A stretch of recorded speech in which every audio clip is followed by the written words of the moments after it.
All right. Welcome back to the Social Responsibility, or SRRT's, Afternoon of Social Justice. SRRT, if you're not familiar with this, is a unit within the American Library Association that works to make ALA more democratic and to establish progressive priorities for the entire library profession. We also believe that social responsibility is a core value of librarianship, which is why we do programming such as the Afternoon of Social Justice series. It's been a long day for me. My name is April Shepard. I have no preferred pronouns, and I am the past SRRT coordinator and member of the programming committee. Before I introduce the film, I wanted to take a few minutes to go over some things that you may have already heard if you've been hanging out with us today. First, we ask that participants keep their mics off unless they're presenting, or at the end, we may have some open discussion. At that point, you can unmute. Please be respectful and extend care and compassion to yourself and others. This includes using person-first language when posing questions or sharing information in the chat, and refrain from using dehumanizing language. Finally, while we keep our programming fee for attendees, there are a cost to ALA and SRRT. If you are a member of SRRT, I want to thank you for your membership. It is your dues that make programming like this possible for us. If you are not a member, I hope that you would consider adding SRRT to your ALA membership. We also accept donations at the link I'll pop into the chat in just a second. You can specify which roundtable you want your donation to go to, task force, or award. All right, now on to the film. Breaking the News is a film by Heather Courtney, Princess A. Hairston, and Chelsea Hernandez. It features a group of women, LGBTQ journalists, seeking to buck the white male status quo by launching a new startup asking who's been omitted from mainstream coverage and how to include them. After the viewing, we will have a discussion with producer and director Heather Courtney. Heather is an Emmy-winning filmmaker and a Guggenheim, Sundance, and Fulbright Fellow. Her film Where Soldiers Come From won an Emmy, an Independent Spirit Award, and an SXSW Jury Award. Her films have broadcasted nationally on PBS, Independent Lens, and American Reframed, streamed on Netflix and on the Washington Post. Her latest feature documentary, which we're watching today, Breaking the News, premiered at the Tribeca Film Festival in 2023 and won the David Carr Award for Truth in Filmmaking at the Montclair Film Fest. It has also been broadcasted as streaming on PBS's Independent Lens in February 2024. During the viewing, I will pause the recording and we will resume it for discussion. The Q&A on your Zoom can be used to pose questions, while the chat can be used to relay any tech issues, resource share-outs, or appreciation of our speaker. After the film, we will have times for questions and discussions, and I hope you'll stick around with that for us. Give me just a second to stop the recording and switch over to the film. About how this documentary affected them, or what did they think, or overview, you can raise your hands and you can unmute.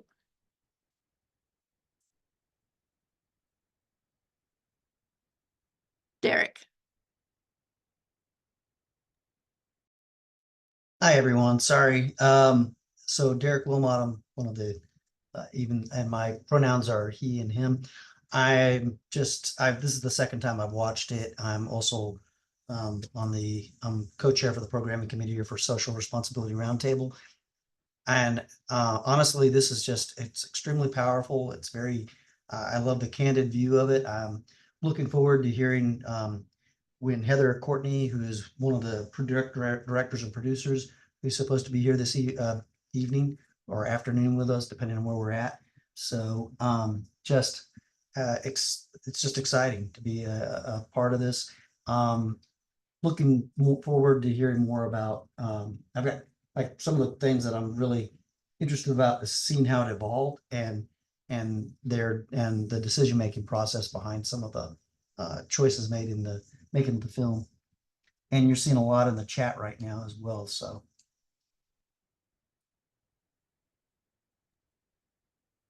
Anyone else just want to share their initial thoughts? Hi there. My name is Caroline. I'm a MLI student at San Jose State.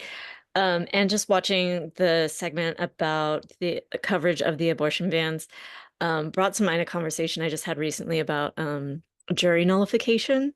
And it just makes me want to share jury nullification with every single citizen, because I feel like it could potentially be one way that we can do something about these bans. Um, because I know, like, I've served on 2 juries before, and I didn't know that I had that right, um, until after I served on the 2nd jury. But, like, knowing that you as a citizen have a right to vote not guilty when you believe that the law itself is unjust, which, I think many of us here will agree that a lot of these laws are unjust, it gives you a lot more power, um, and a lot of voice in these cases, and I think if there's enough of those voices that know that that's within their power, it can be pretty impactful. But thank you all so much for sharing this film. It's, incredible. I see that Heather is on. Heather, we were just talking about how amazing the film was, and Oh, wow, it's already over. it's already over, yeah. Well, sorry. A couple minutes early, but Okay. how much of it, hit us in different, areas. Like we saw ourselves in so many different, and so I was talking earlier about, remembering where I was when Roe versus Wade was struck down, and I didn't realize how much emotion I still had tied into it, how raw it still really was. Mm. So it was like, so all these things that we were tying in and the work that the 19th does. So real Yeah. quick, you want to introduce yourself or you want me to introduce you? Oh, I mean, I can I'm Heather Courtney. I'm one of the directors and producers of Breaking the News, and several other documentaries that are out there. So it's nice to be here today. Thank you. Um, we got questions. People could put questions in the chat or in the Q&A. You could also raise your hand. We're gonna kind of keep this kind of casual, I think, especially Okay. after, kind of the heaviness of some of the topics there. Um, do you anything you want to say before we begin? Um, well, I don't want to say too much, but I know that you had asked me maybe to talk a little bit about the beginning of the film, well, sort of the process and how it all started. So I can talk about that. So I pitched the film to the 19th, well, to Emily Ramshaw and Amanda Zamora way back in February 2020. They hadn't officially launched yet, but they had um, hired Errin Haines, who was already starting to report for them. And my thought in February 2020 was that I would do a 1-year film. I mean, I would follow their first year of existence, and particularly focusing in on their all-female reporters covering the presidential election because it was going to be such a consequential election. And so that was kind of my idea. And also because, and Aaron talked about this a lot, how in 2016, um, the media kind of failed in the way it covered that race between Trump and Hillary Clinton. And a lot of it was because it was, white men basically, and the sort of gender bias that happened in their reporting. So anyway, I thought it'd be really great to do that. Then about a month later, I was literally about to go to Texas to film my first shoot with Emily and Amanda and their editor at the time. And then, of course, everything changed. The pandemic, the country shut down because of the pandemic. And so I never wound up going, and I just had to pivot. So I started recording their Zoom meetings, not really knowing you know, I was basically recording those Zoom meetings as I tried to figure out if they were going to survive, if they wanted to still try and launch that year. You know, it was and how they would pivot to cover the pandemic. And so it was very interesting time to be doing that. And I happened to be able to hire Emily's husband's film producer. So he was able to film with her at home in the early days. So that was really great. But you know, I didn't really know what it was going to be until the first time I got to film in person was their official launch day in August 2020. And it was then that I realized like the film could be something. And much in the way that the 19th was, you know, building or trying to build a diverse and inclusive team, I wanted to build a diverse and inclusive team to make the film. And once I realized that the film would continue, I reached out to Chelsea Hernandez, who is one of the co-directors, and Diane Kwan, who came on as a producer. And then Chelsea and I eventually reached out to another co-director, Princess Hairston. And that was to make sure that we had, you know, a diverse viewpoints for making the film. And also, practically it made sense too, because traveling was so hard in the pandemic, those first 2 years of the pandemic anyway, that you know, Princess is based on the East Coast. Chelsea was in Austin. I was in Los Angeles. So we were able to film with the various reporters in those areas. So yeah. And that's how it all started. I'm curious because I feel kind of guilty because even though I've recognized the stories, for somehow the 19th kind of slipped by. So how, first of all, why do you think it kind of slipped by? Because I'm sure I'm not the only one. And then how did you discover them before they were even launched? Oh, they actually made they did what they call a soft launch, and they made a public announcement about how they're going to be officially launching that year this new publication that would, you know, initially it was really just for the intersection of women politics and policy, but as you saw in the film, that changed to gender politics and policy once they realized they were being kind of exclusive to you know, people like Kate, and because they realized that the LGBTQ plus world and community needed to be covered, but in a better way. So that became a big part of their mission too. But anyway, yeah, so they had a soft launch. And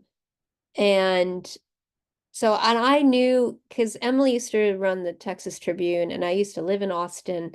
So I was very familiar with Emily and her work. I knew her husband. So yeah, so I had, you know, heard her announce it. There was a big article in the Washington Post about it. And so yeah, so that's how I had heard about it. And yeah, I guess a lot of people hadn't really heard about the 19th, and there's still people I know that haven't heard of it, but more and more people know about it now.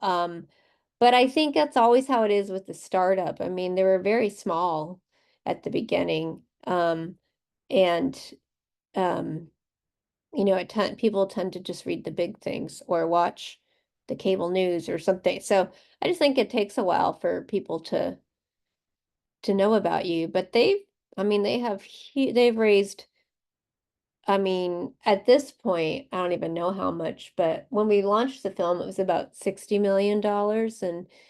And probably now that's been a year since then. And I think it's probably double that now. So anyway, they're growing by leaps and bounds. And I just think because they're new and they started out small, that a lot of people didn't know about them at first. Yeah. I I think don't know. somebody has their hand raised. Yeah, I was gonna show you this, read this comment in the chat, then we're gonna get to Julie. Oh, okay. But in the Milena, I hope I said your name right. Says, as a trans person myself, I really felt so much of my life parallel to Kate's journey. I'm so appreciative that they were centered in this documentary. I just wanted to Oh, Great. Julie, would you like to unmute and ask a question or comment? Yes, and I'll kind of build on that last comment. I thought one of the wonderful, unique opportunities that you as a filmmaker had early in the organization was to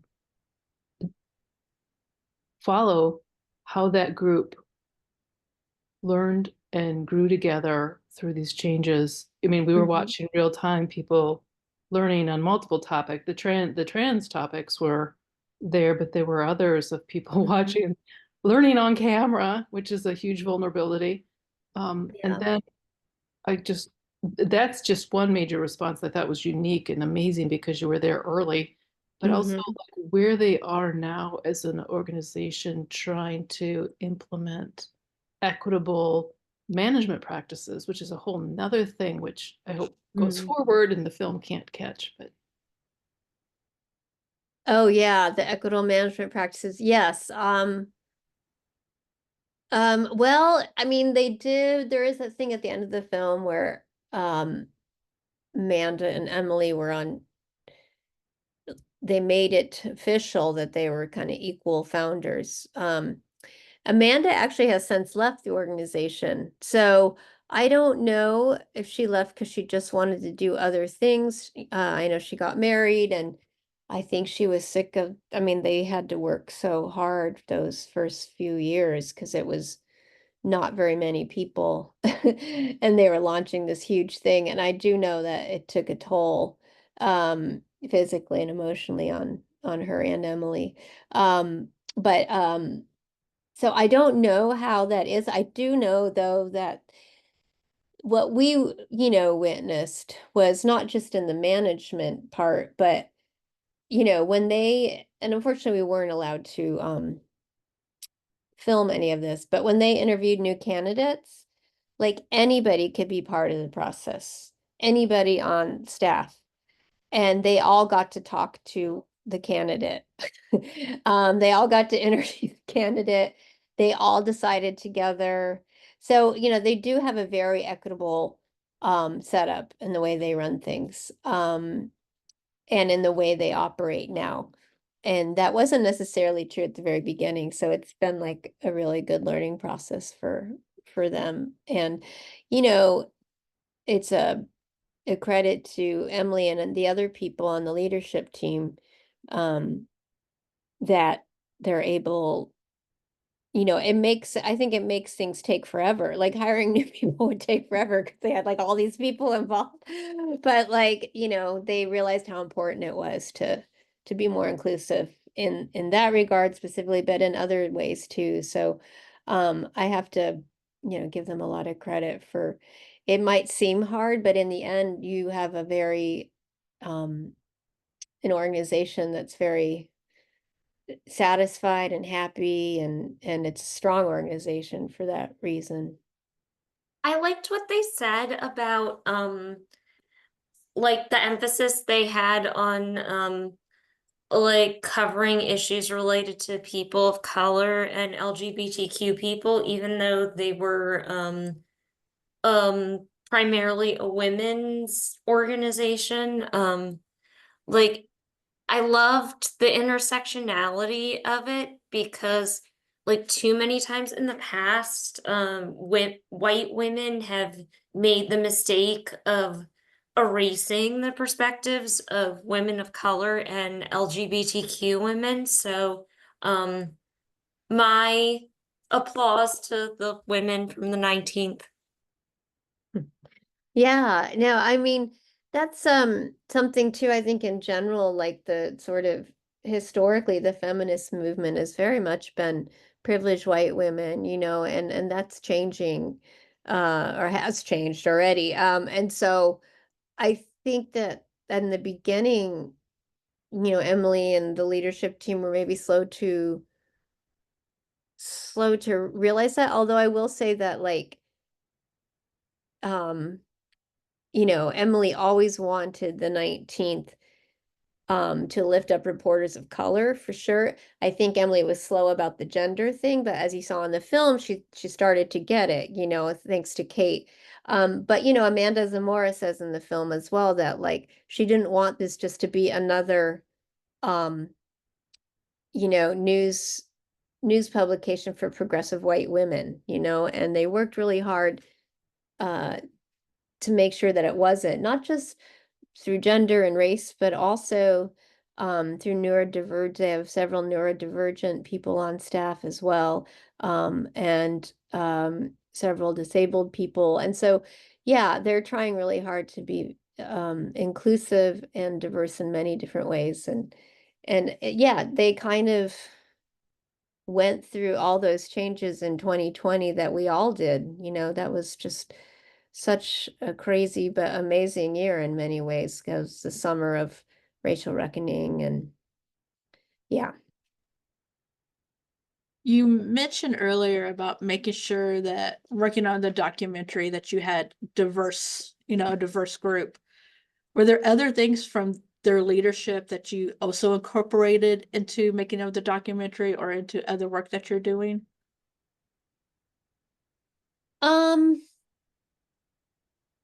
I mean, I would just say that you know, just for the film team, I think we would have a lot of the same discussions that the 19th had, in terms of you know, being inclusive within our own team, and also in terms of the, you know, gender inclusion issue as well, like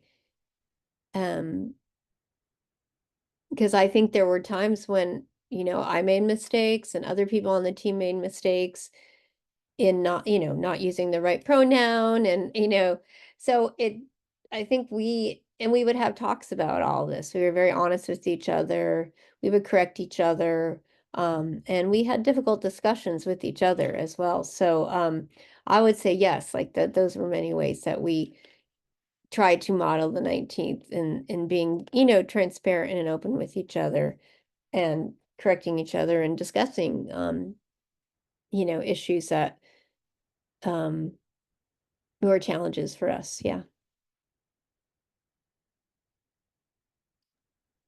This is one of my questions. Since, you know, the 19th was about kind of looking at the voices that were omitted, were there any voices that you wish that you did include in the documentary? I mean, there were lots of things that we wanted to film that we weren't able to film. But in terms of the voices, I mean, you know, it would have been really great to meet more of the people who were reading the 19th. I mean, the problem, it was the pandemic, and it was just and also meet more of the people out in the world that the reporters were reporting on. But because of the pandemic, a good part of their reporting was done by phone. And so we would just be in, you know, their houses, filming them working at their desk, which, you know, they still did great, important work. And we were able to, as you saw in the film, go on several reporting trips with them, with Chibeli, the diaper bank story that Chibeli did, with Kate to the trans health clinic in Massachusetts, with Errin on voters on the bus tour. So, you know, we were able to get out and about eventually, but a good portion was sitting in their apartments filming them. And they also, you know, they didn't want to do that either. They really wanted to be out there. I know Kate talked about that a lot, that the kind of work that they do is just so much better when they can do it in person and really get to know a person and have that person get to know them. And so yeah, that I think, so not necessarily that I wish there was other voices be included. I wish that yeah, we could have been more out in the field with them to actually meet and talk to the people they were reporting on. We weren't, you know, the people they interviewed via phone, they all knew that we were filming them, being interviewed via the phone, like the other people on the other end of the phone all knew it, but it's a lot different than if you're actually there. And, we could ask them, like, what is it like, being, what kind of, we could have asked more about how their interaction with reporters were, but that just wasn't really what could have happened during the pandemic, because we filmed basically from 2020 to I think the last time we filmed was like the end of 2022. So yeah, it was, and COVID was still a problem then. Still is sometimes. So yeah, they're definitely traveling a lot more though now and even last year. But Jumping off on what you said, the trans the trans health clinic, I was really struck by two things. The fact that they said that a lot of trans people have to receive abortions because they're sexually assaulted. Like it's like not something you first think about when you think about people going through abortions. You think about sexually active young women who don't want kids, but like that makes sense because of the statistics on trans people being sexually assaulted due to gender discrimination. And also the other thing I was struck by is that abortion clinics provide gender affirming care, because like that's not what like most people know them for. But yeah. it kind of makes sense because both institutions are like very progressive. So abortion clinics might be like the only institution that's like willing to provide it. And like those two facts make me think that like we kind of need to like change our narrative around um the common like stereotypes surrounding abortion and abortion clinics. Yeah, I mean, I think well, particularly the instance that you're talking about in the film. I mean, she was specifically talking about Planned Parenthood and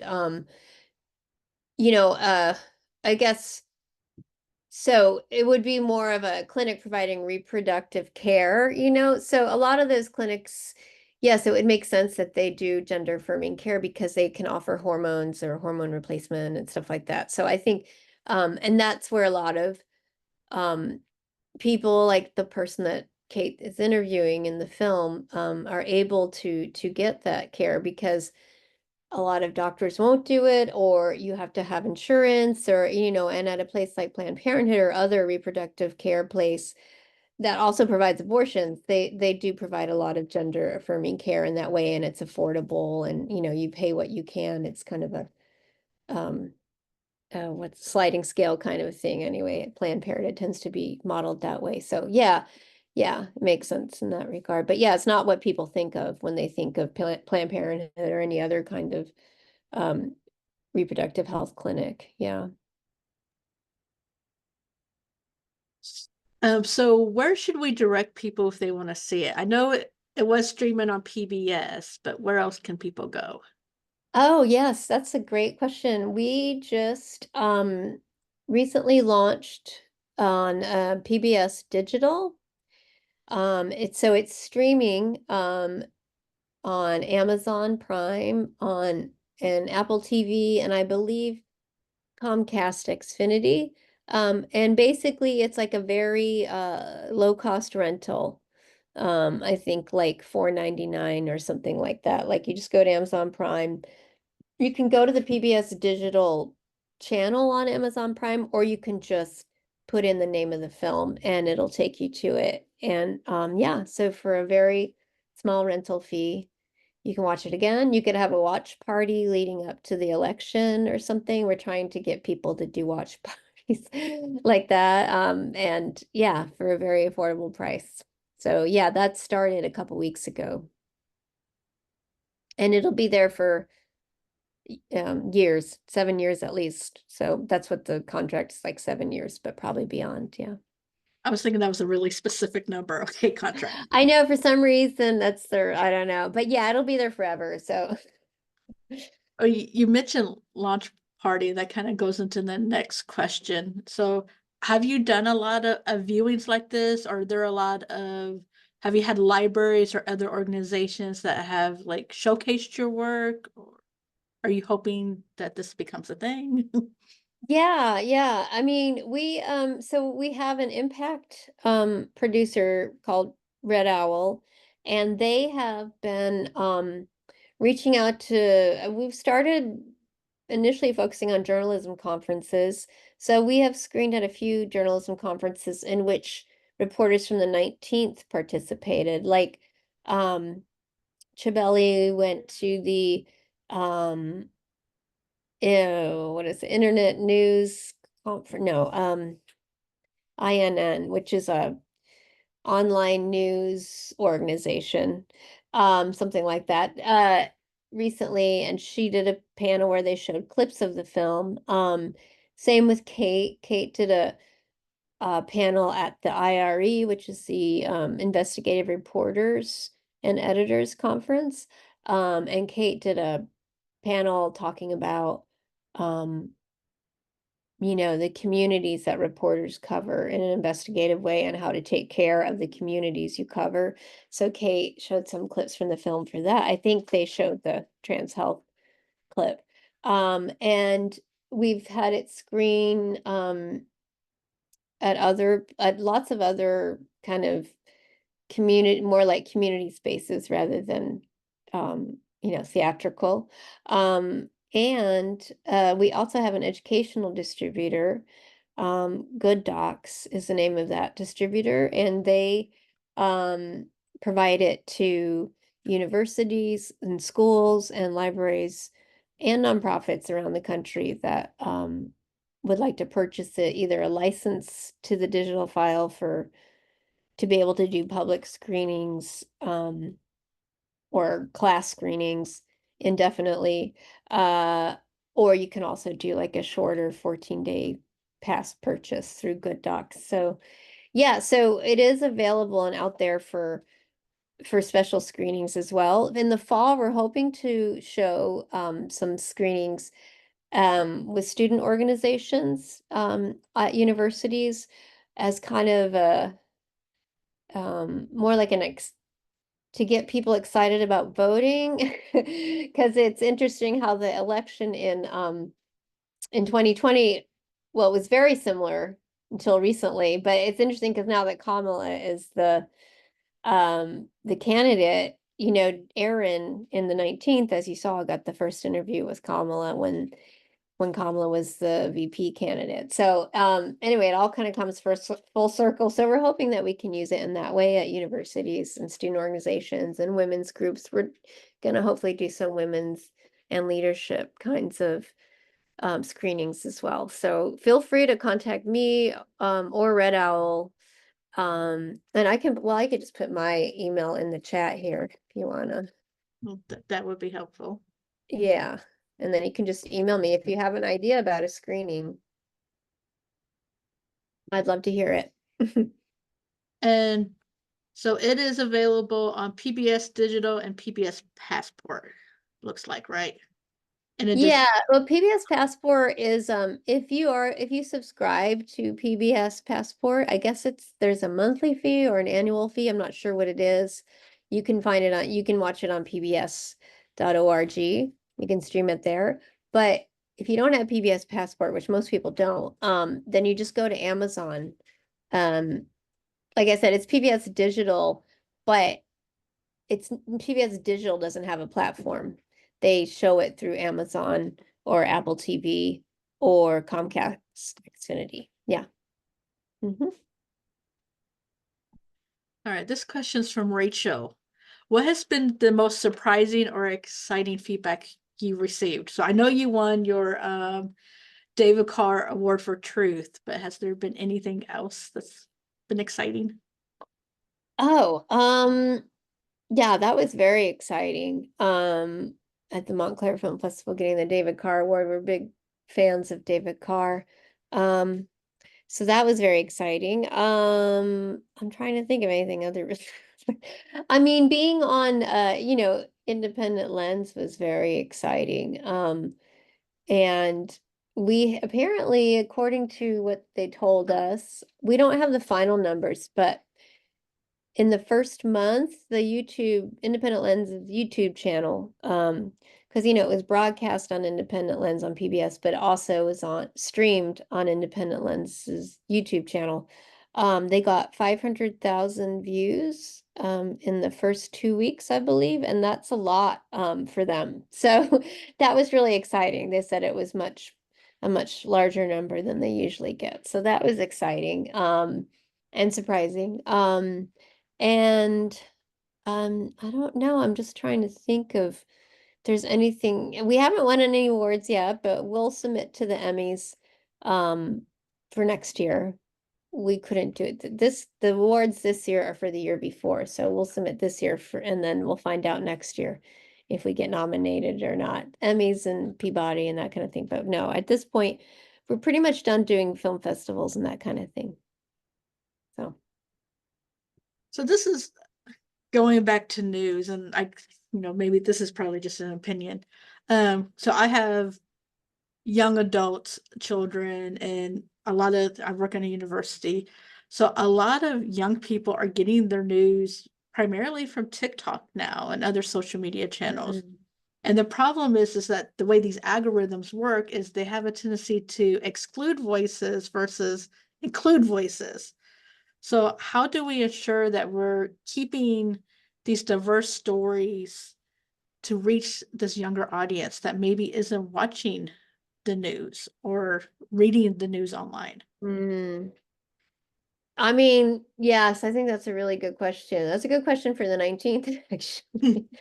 I remember I was at I filmed their first in-person town hall because initially their plan was to have in-person town halls like every few months around the country. But that got changed because of the pandemic. But they did have a large town hall in DC back in June 2020. When was that? June 2022.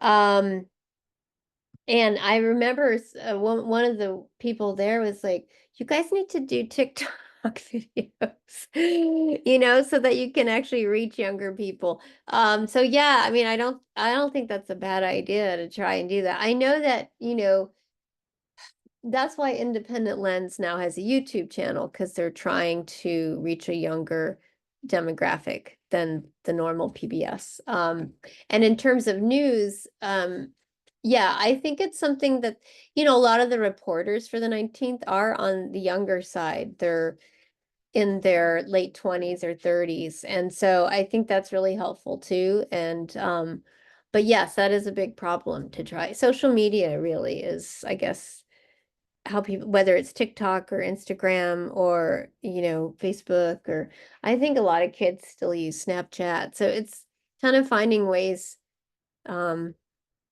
do that. So, and I don't really have an answer to it, but yeah, I know that they do have a huge social media team, and the 19th does, and they have audience people. So they're constantly trying to figure out how to reach people, especially a younger demographic. Yeah.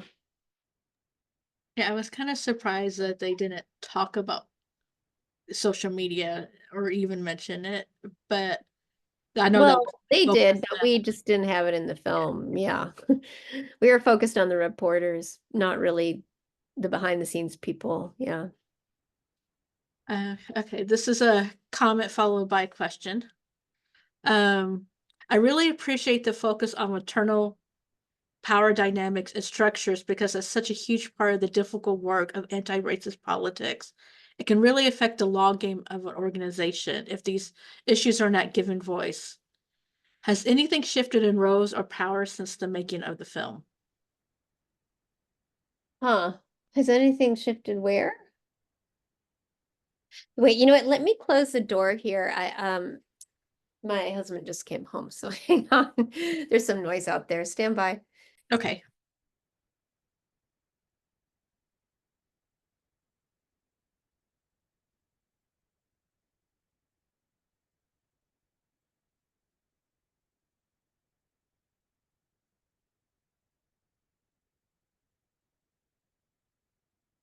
Okay, while we're waiting for Heather to come back, there's the Q&A. You can ask questions in the Q&A. You could put something in the chat.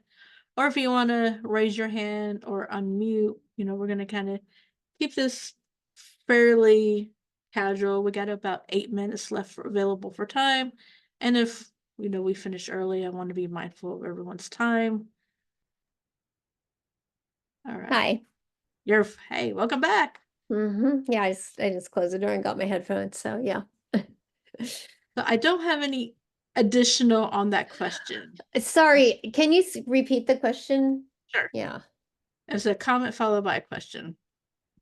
I really appreciate the focus on internal power dynamics and structures because that's such a huge part of the difficult work of anti-racist politics and can really affect the law game of an organization if these issues are not given voice.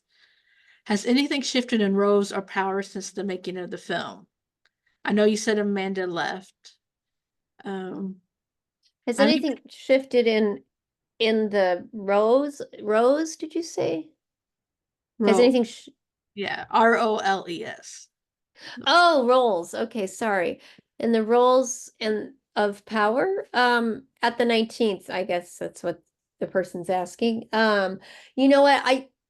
Since we stopped filming, I mean, no, I mean the only thing is Amanda Zamora has left the organization, but I think she's actually still on the board and involved in that way. I think, she left for probably a myriad of reasons. So I would say that, they're constantly trying to do better, I'm not privy to it anymore because we stopped filming end of 2022, or maybe January 2023 was the last shoot, I think. So yeah, I can't talk about the 19th. I'm not affiliated with them officially. I just did the film about them. But yeah, I would say they're constantly trying to do better for their staff and in terms of their mission. Yeah. Yeah, you could tell during the documentary that how much weight they felt in various parts, whether it was the stories they were telling or taking on too much. And it was really nice to see how often they checked in with each other and kind of gave voice to each other, kept each other grounded, because you could tell there was a weight to what they were doing. Yes. Yeah, definitely. All right, we got another question. Thank you for amazing work on the film. Was it difficult to decide what clips to show in the film, and how did you decide? Oh, yeah, that was very hard. I mean, we had hundreds and hundreds of hours of footage. So, including, so many Zoom meetings from the first year. But we had a great editor, two editors actually. And we knew right away, or not right away, but fairly soon, that we wanted to focus on Emily, Kate, Chabeli, and Erin, and a bit of Amanda as well. So the editor, the first editor we had would make string outs of all the footage for the main people. And of course we were still filming while we were editing because we started editing early. So, it's just a matter of then adding more footage, to the string outs, and then you start to interweave the different string outs. And we would use like index cards sometimes for that to see where the different storylines intersected for each person. And then of course there was a natural chronological arc to everything because it was about news, so you couldn't mess with chronology too much. So yeah, it just takes a long time to edit these kinds of documentaries. anyone will tell you that if you're doing a film that has hundreds and hundreds and hundreds of hours of footage, it just is a process of finding out what's good and what isn't, and making a story out of it. It's not just even necessarily the best footage, but it has to be footage that serves a narrative arc for the full story and for each of the characters' journeys. So it's hard, yeah. It's just a lot of work. Yeah, I don't know if I could do, filmmaking, because I don't know if I would be able to tell when to stop. I think I would just Yeah. keep poking at it. Yeah. All right, and we have another question. As a director and producer, are there some aspects of the story that are more salient to you? Well, I found this stuff with the reporters to be the most interesting. I mean, what they were trying to do internally was actually what I feel is most important in terms of the film having impact and being a model for other people and other organizations on how to be truly inclusive and diverse. So the internal stuff the journey internally for the organization was very important as well. But for me, just as a documentary filmmaker and a person, I really loved being able to witness the reporters in action and how they went about interviewing people, how they found their stories, how much care they took for their subjects, for the people they were interviewing, and also how everything was, as humans, was taking an emotional toll on them as well, particularly for Kate. Well, actually for all of them, Kate, Erin, and Shibeli. So they each had their own personal and emotional challenges as well. Shibeli's grandfather passed. Erin was dealing with a lot of racism and bias even within her own organization, like not even overt racism, right? Almost cluelessness, like with the privileged white lady cluelessness. And then Kate, of course, was dealing with feeling misgendered and not accepted from the beginning, although that changed over time. So, and they're still there. They're still at the 19th. So, yeah. But so, yeah, I think the reporters really, that connection with them as humans was the most interesting for me. Even though I will say the internal battle of the organization I think is really great model for others. And it's what we're trying to do with our impact campaign, is to get other organizations to watch and to try and make the kinds of changes that the 19th did. It showed at a company recently, Salesforce, which is a big company. So we're hoping that we can do more of those kinds of screenings as well at workplaces, and yeah. All right, we got one final question, which Okay. I think is a really great question to end on. What's your next project? Oh, I don't really know.